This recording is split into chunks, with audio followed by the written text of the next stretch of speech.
I've noticed a lot of people posting on social media about how they can't get a haircut due to the COVID-19 shutdown. So I thought I'd upload this tutorial on how you can cut your own hair at home. I used to do this all the time in college so I could save money for beer. Okay, so step one is you just gotta start cutting.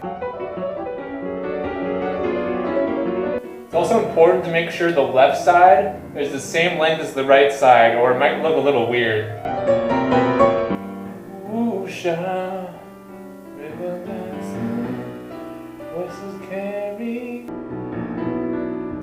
Okay, so the trickiest part about cutting your hair is cutting the back because you can't really see what you're doing. So just be careful and try to feel it kind of with your hands. Oh,